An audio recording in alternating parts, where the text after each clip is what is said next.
Oke, sampai bertemu lagi rekan-rekan. Minggu ini adalah minggu kesekian dari perkuliahan. Kita akan memulai untuk penggambaran bidang BIM, Tekla, di mana saya di setiap minggunya memberikan sebuah panduan, file gambar, saya istilahkan kertas kerja. Nanti di situ ada atribut, kita akan membuat denah berapa kali berapa, lalu bangunan dasarnya itu yang terbuat dari beton itu apa saja, lalu yang terbuat dari baja itu apa saja. Untuk diketahui, profil bangunan latihan kita itu adalah bangunan gudang baja, gitu ya. Maka kita mulai. Pada saat kalian memasukkan Tekla Structure, tampilannya akan seperti ini, rekan-rekan. Oke ya, saya share screen.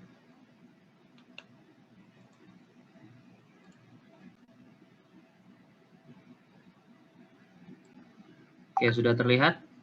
Tampilannya akan seperti ini, sign in, nama kalian seperti biasa, kalian menggunakan nama siapa.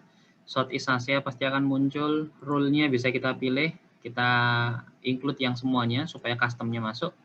Lalu di sini ada single user karena memang saya tidak menggunakan multi, saya hanya menggunakan saya saja. Maka di sini single user. Pastikan change license server di sini oke, maka tidak ada kendala. Artinya pada saat kalian sudah melakukan konfirmasi sign in dan Tekla sudah mengkonfirmasi aktif, maka seharusnya tidak ada masalah pada saat kalian semua memulai.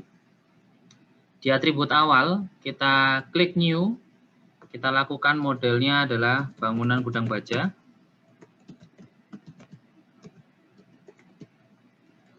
Oke, bangunan gudang baja TIKBS 2021. Oke ya, di sini place in itu adalah kalian diminta untuk menaruh sebuah model tadi, browse, artinya ditaruh di mana di dalam komputer. Biasanya dia langsung akan menyimpan di C, Tekla Structure Model, gitu ya. Maka kita klik create.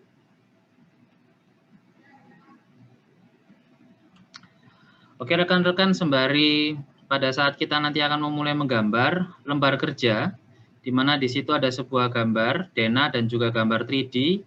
Denah itu yang kita butuhkan adalah berapa jarak sumbu X, berapa jarak sumbu Y, berapa jarak sumbu Z. Dan untuk lembar kerja yang berupa gambar, kita akan ketahui bangunan yang berupa konkrit atau konkrit atau beton itu apa saja. Lalu bangunan yang berupa steel atau baja itu apa saja. Kita tidak akan membuat yang sifatnya rumit atau sifatnya detail dulu, karena sesuai dengan tema, di minggu ini kita akan mempelajari spek dasarnya dulu. Ya, save to model, yes. Oke, proses booting, laptop saya RAM-nya 8. Kalau RAM kalian lebih besar, maka seharusnya proses lag seperti ini tidak terjadi. Kalau RAM kalian lebih rendah, maka biasanya proses lag-nya akan lebih lama. Oke, sekarang kita perhatikan di layar sudah terlihat. Ada sebuah equilibrium. Equilibrium adalah bidang 3D, di mana selalu titik awalnya seperti ini. Sumbu X diidentifikasi dengan huruf A, B, C gitu ya. Oke, kalau kalian perhatikan di kiri atas, di sini ada permintaan. Permintaan dari Trimble di North America untuk melakukan kolaborasi. Karena saya tidak berniat untuk men-say hello, maka saya close. Baik, rekan-rekan, jika kalian perhatikan di sini ada sebuah denah. Denah ini adalah denah bawaan gitu ya. Maka kita akan rubah. Kalau kalian perhatikan di lembar kerja kalian, denah kalian di sini, itu sumbu X-nya itu berjarak 5.000 2 kali, sumbu Y-nya berjarak 5.000, 4.000, dan 5.000. Gitu ya. Maka sekarang fokus pertama kita adalah untuk membuat denah ini sesuai dengan lembar kerja. Kita klik di sumbunya, perhatikan ya, ada klik kiri, klik kanan, dan klik tengah. Klik kiri untuk memastikan klik objek, klik kanan adalah untuk membuka propertiesnya, klik tengah itu biasanya digunakan untuk rotate di model 3D-nya. Selalu tampilkan atribut di kolom kanan ini di mana kolom kanan ini adalah atribut properties. Bagian dari gambar yang kalian klik, propertiesnya akan keluar di sisi kanan. Oke, kita mulai dari koordinat dulu. 00 harus ditulis karena apa? Karena 00 adalah sumbu awal. Gitu ya. Lalu sekarang kita ganti 2 kali 5000. Satuan di sini adalah milimeter karena satuan unit internasional itu semuanya gambar kerja kita dalam satuan milimeter. Maka jika jarak antara A ke B adalah 5 meter, maka kita gunakan 5000. Kenapa saya berikan tanda 2 kali 5000? Kali di sini artinya sejarak 5000 dia 2 kali, artinya dia akumulasi yang sama. Kalau jarak A ke B itu 4000, jarak B ke C itu 5000, maka tidak bisa digunakan pengali. Jadi tetap harus ditulis 4000 lalu spasi 5000. Tapi karena jarak dari lembar kerja kita A ke B 5000, B ke C 5000, maka kita boleh gunakan kali. Lalu sekarang yang sumbu Y. Sumbu Y adalah 1 ke 2 5000. Kita tuliskan 5000. Kita spasi 2 ke 3 4000. Kita spasi 3 ke 4 5000. Oke ya. Kenapa tidak sama menggunakan cara 0 terus dispasi 3 kali 5000? Karena ada jarak 4000, ada jarak yang tidak equal atau tidak sama. Sekarang kita gunakan yang C. C ini nanti akan ada yang namanya pondasi dasar. Apa ya, kalau di bangunan kita kenalnya adalah pondasi setapak gitu ya, pondasi setempat. Maka di sini kita beri identifikasi minus 500. Sekali lagi, kenapa 500? Artinya dia minus, artinya ada di bawah elevasi 0, di bawahnya sedalam setengah meter.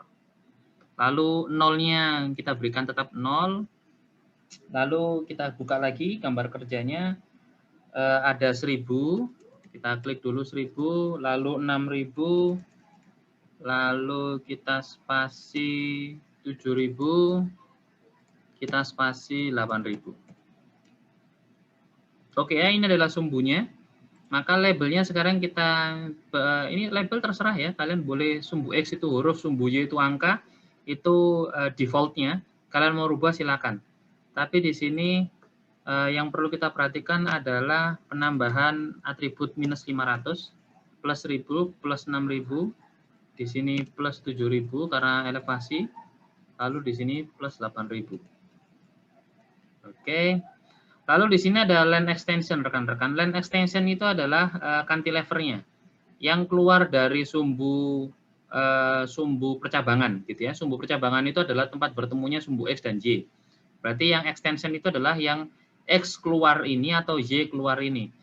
Saya berikan semua 1000 dalam artian kalau kita punya tanah kita itu ukuran tanahnya adalah 12 kali 16.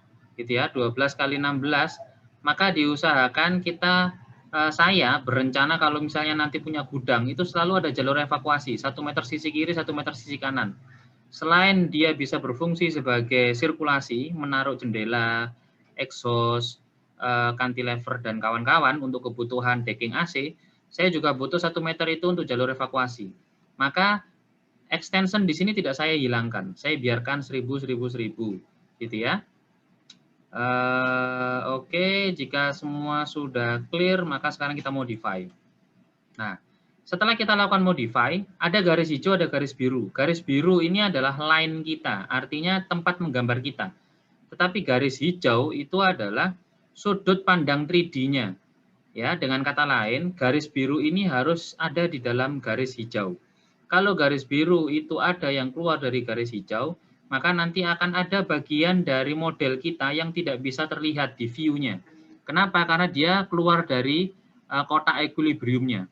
Lalu bagaimana? Kita klik kanan, gitu ya. Kita klik kanan, interrupt dulu.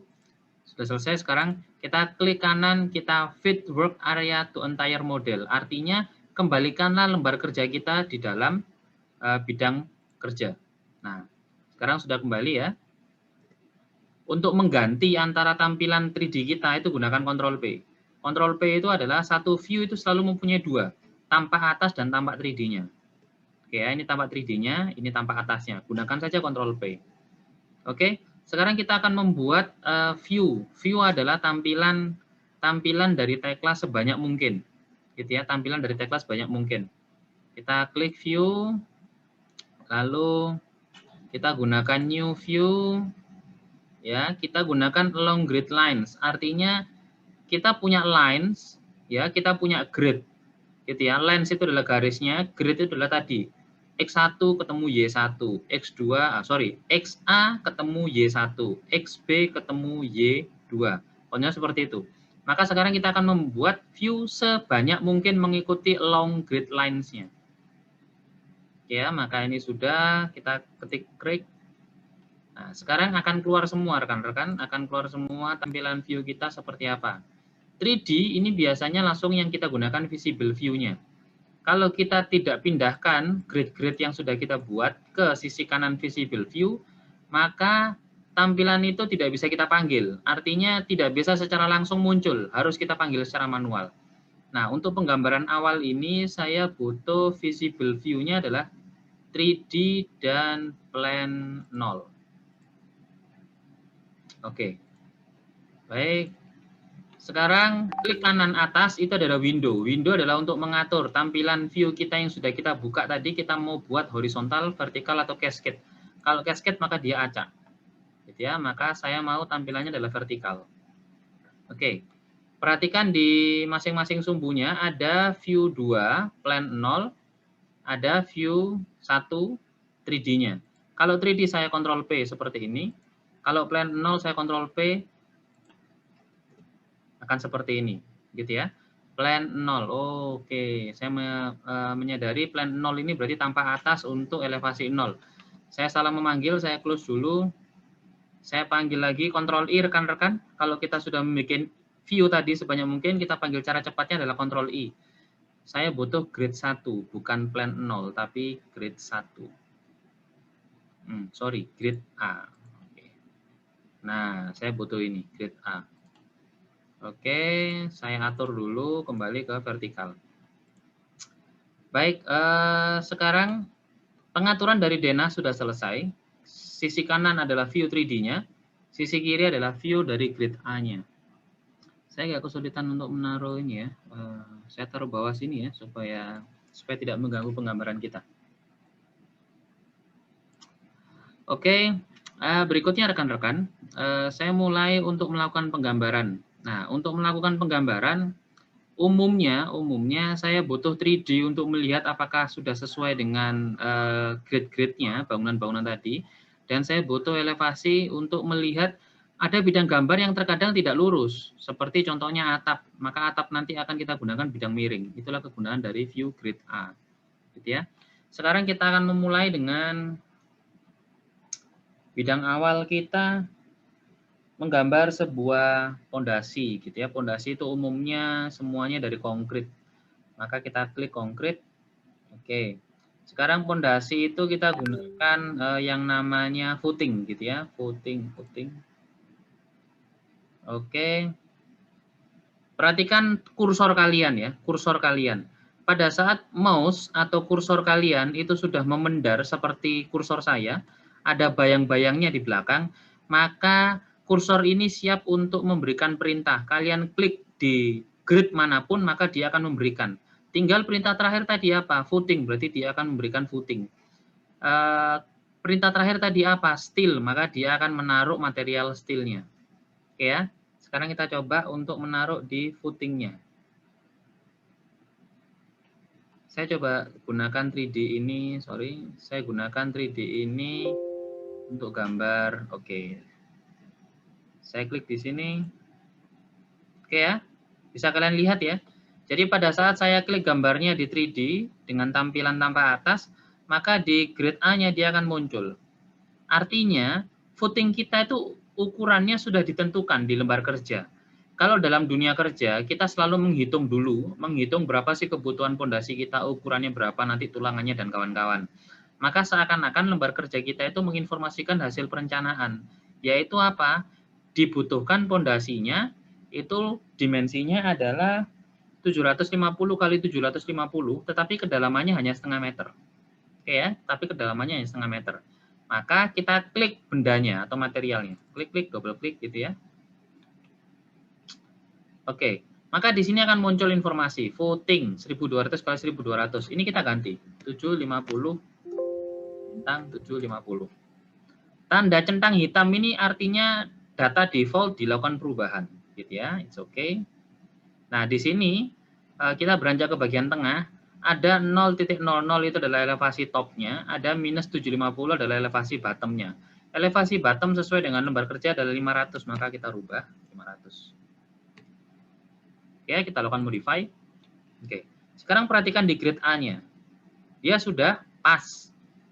Footing tadi saya taruh di center, gitu ya. Footing tadi kliknya tadi di center. Ya, karena kita punya istilahnya kita punya lane extension, artinya kita punya jalur evakuasi 1 meter sisi kiri, 1 meter sisi kanan, paling kiri dan paling kanan, maka footing tadi yang ukurannya 750 itu hanya memakan sekitar 375-an. Artinya tidak akan memakan tanah tetangga, gitu ya. Karena saya sendiri termasuk orang yang tidak ingin ribut dengan tetangga, maka saya membuat pondasi saya atau bangunan saya itu tidak akan mepet dengan tanah tetangga. Kebanyakan orang akan berpikir bahwa eman kalau gitu, kalau bisa dipepetin, pepetin sekalian. Ya silahkan kalau memang konsepnya tidak ada jalur evakuasi.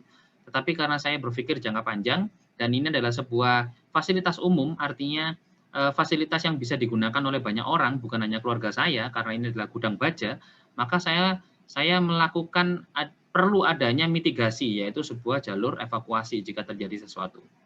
Oke. Setelah kita memiliki yang namanya footing, ya, kita mulai dulu untuk melakukan yang namanya penggambaran copy paste. Ya, kalau kalian perhatikan di lembar kerja kalian, footing itu ada di semua grid. Jadi ada di semua grid itu footingnya sama ukurannya. Maka kita tinggal klik, ya. Saya escape ya.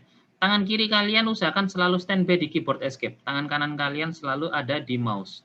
Kita klik, oke, sudah ya. Kita klik di footingnya.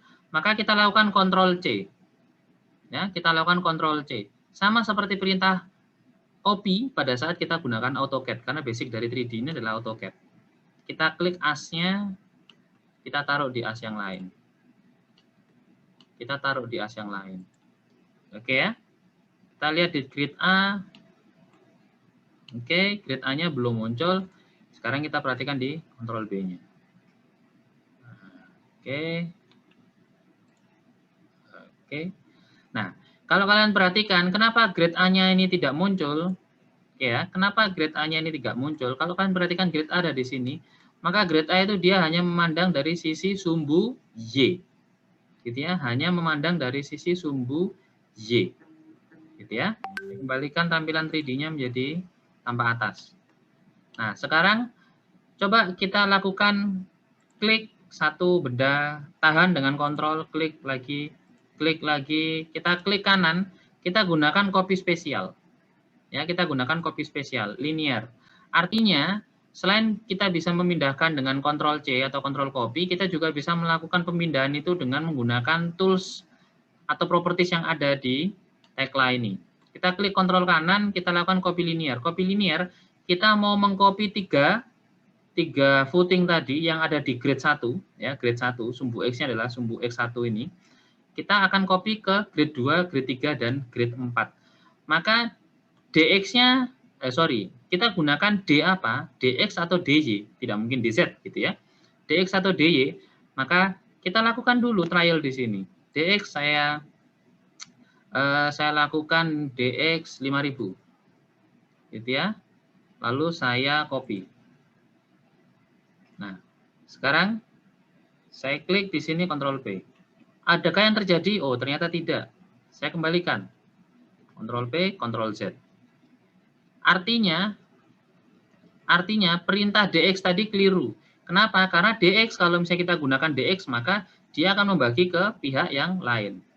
Oke, kita lakukan ulang gitu ya. Oke. Kita klik kanan, kita panggil copy spesial. Kita lakukan linear. Nah, sekarang kita gunakan perintah untuk melakukan ke belakang gitu ya. Ke belakang itu maka digunakan dengan Ctrl Y. Y-nya 5000. Ini saya nolkan. Saya klik copy. Expand. Lalu ini saya isikan lagi. Setelah kita klik kosong ke 5.000 maka dia akan berpindah. Ingat ya, titik awal kopi kita itu adalah di grade 1. Kalau kita gunakan DY, kita pindah 5.000, maka dia akan berpindah ke grade 2. Sekarang kita mau pindahkan ke grade 3, maka kita harus tahu berapa jarak akumulasi dari grade 1. Ternyata jarak akumulasinya adalah 5.000 tambah 4.000, berarti kita langsung isi 9.000. Gitu ya, klik copy. Kita pindahkan lagi ke grade 4, maka 14.000. Klik copy. Oke ya.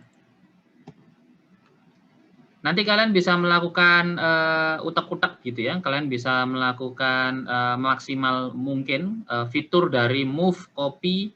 Kalau saya gunakan klik kanan gini ya. Saya klik objeknya dulu, lalu saya klik kanan. Di sini banyak fiturnya, copy spesial apa saja, move spesial apa saja. Yang pasti dia ada linear rotate mirror. Artinya memindahkan itu sama seperti AutoCAD biasanya, dia bisa memindahkan berdasarkan sumbu-sumbu tertentu, atau langsung dengan mirror, atau rotate dalam artian menggunakan derajat Z-nya, sumbu Z-nya digunakan. Oke, setelah kita selesai dengan atribut pertama, konkret untuk footing, kita lanjutkan untuk konkret bidang yang lain, yaitu kolom. Maka kita klik konkret, kita klik kolom.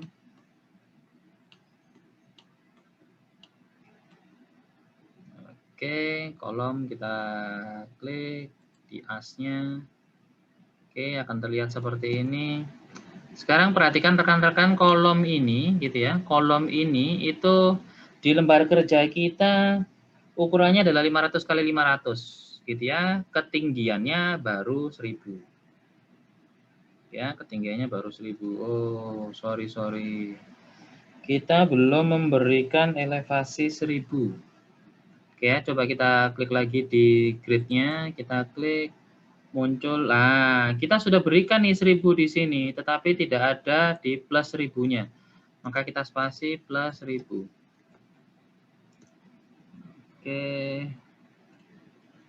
Kita modify. Klik. Nah, ini baru benar gitu ya. Oke. Kita lakukan perubahan di kolom konkretnya. Diklik di konkret yang bagian kolomnya. Ukurannya bukan 400 tapi 500 kali 500. Sesuaikan dengan lembar kerja rekan-rekan. Lalu elevasi topnya bukan di 4,5 tapi di 1000. Oke, di 1000, elevasi dasarnya di 0. Oke. Oke, kita lihat di grid A-nya. Oh, sudah benar. Oke. Sekarang rekan-rekan, kalian perhatikan kita mau menggunakan perintah yang sama, copy tadi, gitu ya, copy tadi, tetapi dengan melakukan kombinasi DX, DY, gitu ya.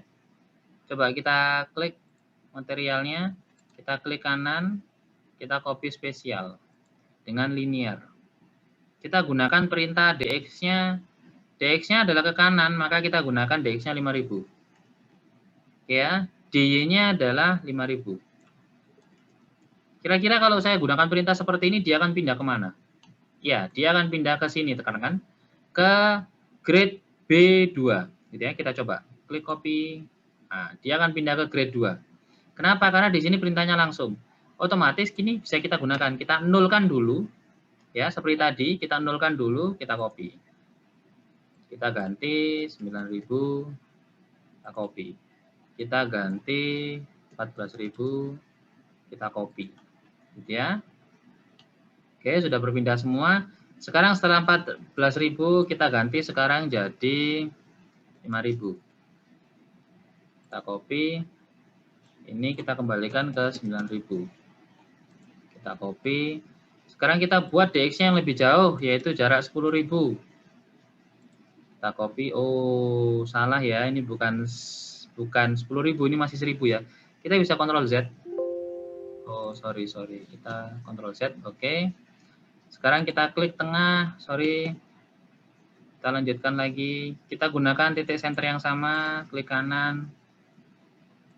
Oke, kita lanjutkan. Tadi ini bukan 1000, tapi seharusnya 10.000. Oke, kita klik copy. Oke, sudah terisi. Ini kita nolkan dulu. Copy. Oke, DY-nya kita buat 5.000. copy. Kita buat 9.000. 9.000. Kita buat, 14.000. Yang kurang adalah 14.000. Oke, dan yang terakhir adalah kita buat DJ-nya 0, mindahnya cuman 5.000. Oke.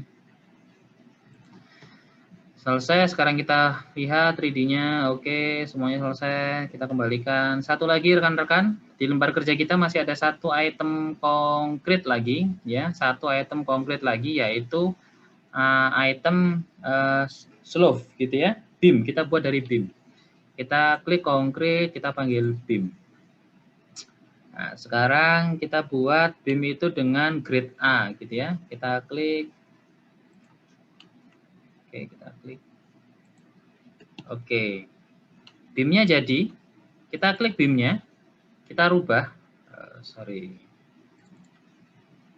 Oke, beamnya ukurannya adalah 350-250. Kalau umumnya kita perhatikan balok itu kan kalau dalam box culvert gitu ya, karena saya orang keairan, di box culvert itu ada ukuran BH, yang disebutkan duluan itu selalu lebar, yang disebutkan kedua adalah H.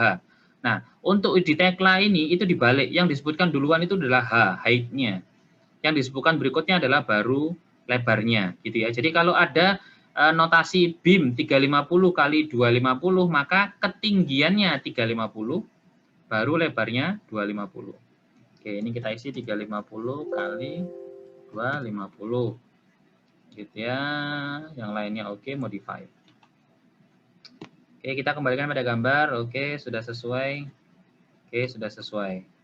Nah, sekarang kalian bisa lakukan latihan sendiri, yaitu untuk mengubah beam tadi itu ke seluruhnya. Artinya slope itu akan menyambungkan antara footing-footing kita. Gitu ya, kalian boleh coba, silahkan. Saya sekarang akan melanjutkan untuk ke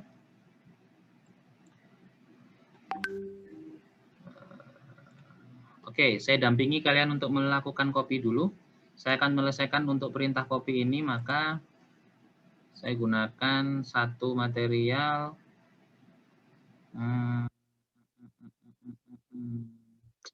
Oke, sekarang kita coba untuk perintah copy tapi rotate gitu ya. Copy tapi rotate. XO-nya itu normal. Kita pindahkan ke jarak berapa ya? 5.000 ya. 5.000 di X 5.000. Oke, terus sudutnya 180. Oke, kita perhatikan. Oh, terjadi kesalahan. Kita klik cancel, kita Ctrl Z. Oke, sekarang kita klik lagi. Kita klik kanan, copy spesial, rotate. Ya, kalau ini X0-nya itu 5.000, 180, maka dia akan berpindah sejauh itu. Berpindahnya, berarti sudut perpindahannya itu 45 derajat, gitu ya, 45 derajat, sorry. Siku ya, 90 derajat ini 90 derajat. Oke, terus di sininya 0. Oke, copy. Oke, kita mengcopy ke arah yang berkebalikan ya, karena kita tadi memanggil originnya adalah 0, lalu kita 90, maka dia searah berlawanan arah jarum jam gitu ya, berlawanan arah jarum jam. Kita klik cancel, kita Ctrl Z. Oke, kita ulangi lagi. Sekarang klik kanan, copy spesial. Oke, sudutnya 90. Kita kembalikan minus 90 gitu ya, dengan copy. Klik oke. Sekarang kita lihat di bagiannya. Oke, kontrolnya oke. Oke. Kalian bisa lanjutkan dengan perintah yang lain, contoh gitu ya. Oke, saya klik baloknya, copy spesial, rotate minus 90, saya gunakan Y-nya 5.000, ya, copy. minus 5.000. Oke. Oh, sorry. Oke, kita aturkan pindahannya untuk mudah. Kita gunakan cara copy linear. Copy spesial linear. Oke, 5.000 2 kali. Oke, 5.000 2 kali. Oke, sudah. Sekarang DY-nya ada 5.000. Oh, sorry, DY-nya 4.000. Ini kalau misalnya kita pindah dengan jarak DY 4.000, itu dia tidak bisa langsung pindah. Karena apa? Karena kita harus menetapkan titik center line-nya tadi ya. Maka hati-hati gitu ya, karena di penggambaran ini akan menentukan pada saat nanti kita menggunakan tulangannya.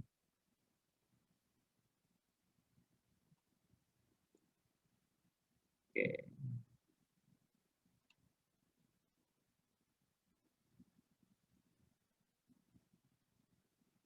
Oke. Kita klik. Kita kontrol copy. Kita gunakan titik asnya adalah as di sini. Oke.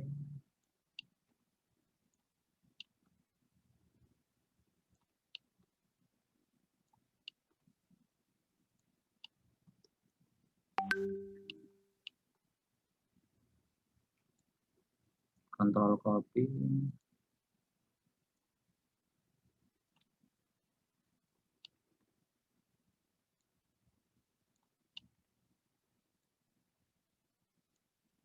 Oke, rekan-rekan, jika kalian lihat di sini ada bagian, saya perlihatkan dari sisi 3D-nya. Di sini ada bagian yang terlewat, ya. Ini ya. Di sini kan ada yang terarsir. Artinya di sini ada bagian yang antara balok satu dengan balok yang lain itu crash. Artinya itu ada kekeliruan, gitu ya. Lalu bagaimana caranya? Nah, kita klik satu, ya. Kita klik satu baloknya, gitu ya. Kita klik satu baloknya. Maka di sini akan muncul ya BIM 350 250. Nah, ini kalau misalnya kita kembalikan ke sini. Ini kalau misalnya tadi itu kan jaraknya adalah 4250 gitu ya. Seharusnya untuk kolom ini itu dia tidak selebar itu, tidak 4250. Artinya ada bagian balok yang harus kita potong. Ya, kita bisa merubahnya itu secara manual atau kita bisa lakukan itu di perubahan properties gitu ya. Nah, sekarang kalau kalian perhatikan seharusnya jarak 2 ke 3, grade 2 ke 3 itu adalah 4.000. Dikurangi dengan lebar dari pad footing kita 750 tadi, maka di sini sisanya adalah 375 tambah 375 berarti 750. Berarti seharusnya panjangnya hanya 3 berapa? 3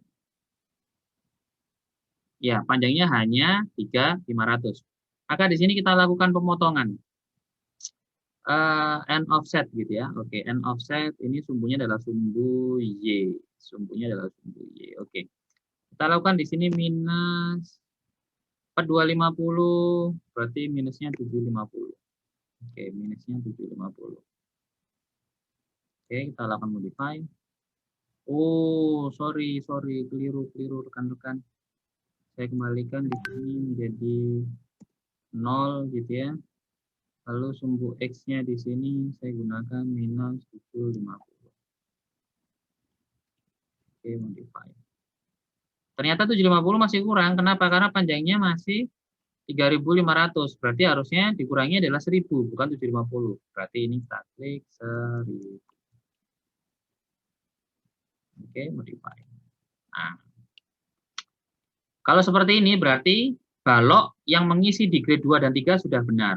Lalu bagaimana dengan balok yang di grade B dan C? Nah, ini ada cara cepatnya juga. Di sini ada kuas rekan-rekan. Kuas ini adalah untuk menggunakan objek yang mau kita jadikan contoh benar atau template, lalu yang lain mengikuti. Kita klik objeknya, lalu kita kuas.